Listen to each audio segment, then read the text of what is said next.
आज हम एक ऐसे अविश्वसनीय सफर को समझने वाले हैं जो लाखों सालों से चला रहा है।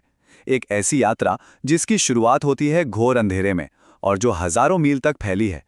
जरा सोचिए, एक अंधेरा घोंसला जो रेत में कोई 3 फीट नीचे दबा हुआ है, बाहर की दुनिया से बिल्कुल अनजान, बिल्कुल बेखबर। ये कहानी है एक समुद्री कछुए की, और इसका सफर, अरे सफर तो बहुत दूर की बात है। अभी तो ये सिर्फ एक अंडा है, लेकिन इसके पैदा होने से पहले ही कुदरत एक बहुत बड़ा दांव खेलने वाली है। तो हमारी कहानी एक सुनसान ट्रॉपिकल बीच पर शुरू होती है।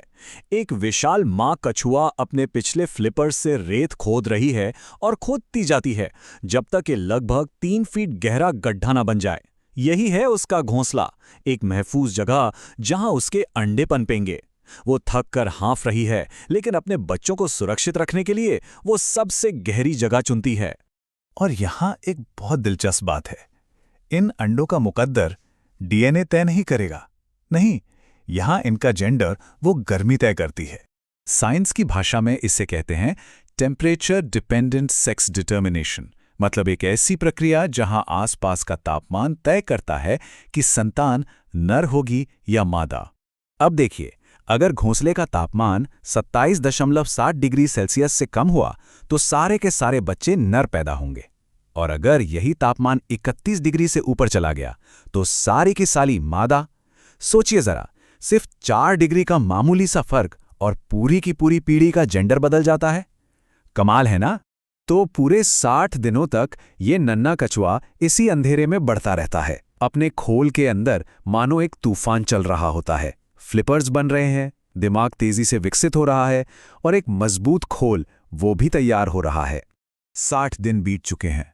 अब उस छोटे से खोल के अंदर जगह कम पड़ने लगी है, और अब वक्त आ गया है जिंदगी की पहली बड़ी चुनौती का, द ग्रेट एस्केप, यानी महान पलायन। लेकिन ये कछुआ तो एक चमड़े जैसे मजबूत खोल के अंदर बंद है, इसे तोड़ेगा कैसे? खैर, कुदरत ने इसे एक सीक्रेट वेपन दिया है, कैरंकल, या जिसे एग टूथ भी कहते हैं। ये इसकी नाक के पास एक छोटा नुकीला सा उभार होता है जिसका इस्तेमाल ये अपने ही खोल को फाड़ने के लिए करता है। लेकिन खोल से बाहर आने के बाद भी आजादी कहाँ? अभी भी तो ये 3 फीट रेत के नीचे दबा है। और यहीं से शुरू होता है जिंदगी का पहला टीम वर्क। घोंसले में इसके 100 से ज्यादा भाई बहन एक साथ निकलते हैं। अब होता यह है कि जब सब एक साथ अपने फ्लिपर्स हिलाते हैं तो ऊपर की रेत नीचे गिरती है और पूरा का पूरा ग्रुप एक सैड एलिवेटर की तरह ऊपर की ओर धकेला जाता है। ये सब सतह के ठीक नीचे आके रुक जाते हैं और इंतजार करते हैं रेत के ठंडा होने का। ये एक सिग्नल है कि रात हो चुकी है और अब बाहर निकलना थोड़ा सुरक्षित है। घोंसले से बाहर आते ही इस नन्हे कछुए का दिमाग बस एक चीज ढूंढता है, सबसे तेज रोशनी। हजारों सालों से ये रोशनी होती थी पानी पर चमकते हुए चांद की, जो इसके लिए एक नेचुरल जीपीएस का काम करती थी। लेकिन आज शहरों की आर्टिफिशियल लाइटें इसे भरमा देती हैं और बेचारा समंदर के बजाय सड़क की ओर चल पड़ता है।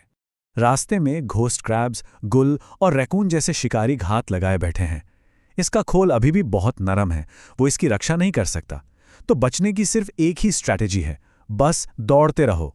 जैसे ही समंदर की पहली ठंडी लहर इसे छूती है, ये अगले 48 घंटों तक बिना रुके तैरता है, और इसके बाद ये एक रहस्य में कहीं गुम हो जाता है।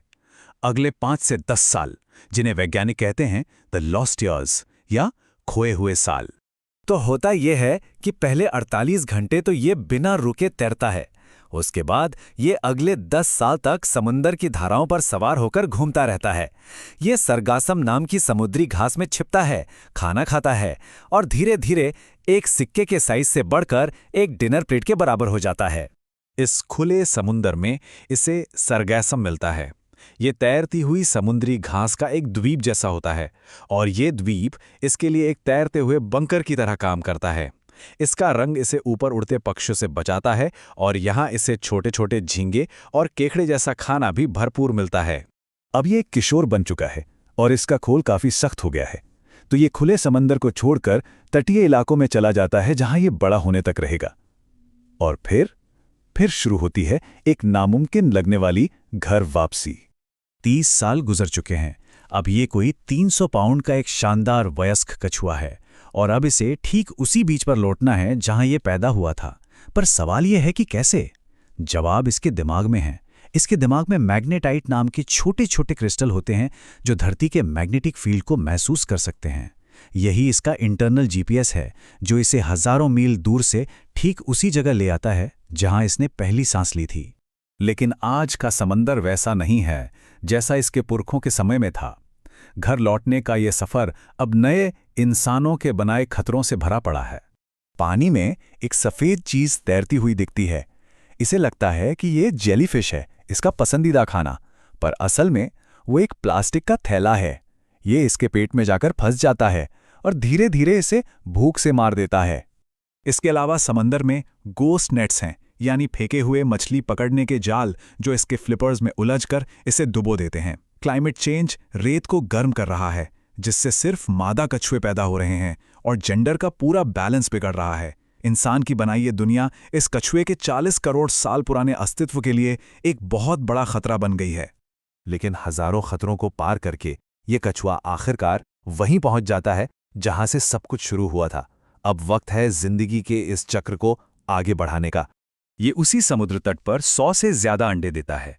पर यहाँ एक बहुत ही चौंकाने वाला सच सामने आता है। पता है, हर 1000 बच्चों में से सिर्फ एक, जी हाँ, सिर्फ एक ही इतना खुशकिस्मत होता है जो बड़ा होकर इस बीच पर वापस लौट पाता है। और ये कछुआ जिसकी कहानी हम सुन रहे हैं वो वही एक है, एक असली सर्वाइवर। ये अपने बच्चों से कभी नहीं मिल पाएगा, लेकिन जीवन की विरासत को आगे बढ़ा चुका है। और ये हमें एक बहुत गहरे सवाल के साथ छोड़ जाता है कि जब मुश्किलें इतनी बड़ी हों तब भी जीवन हर मुश्किल के बावजूद अपना रास्ता खोज ही लेता है। कैसे?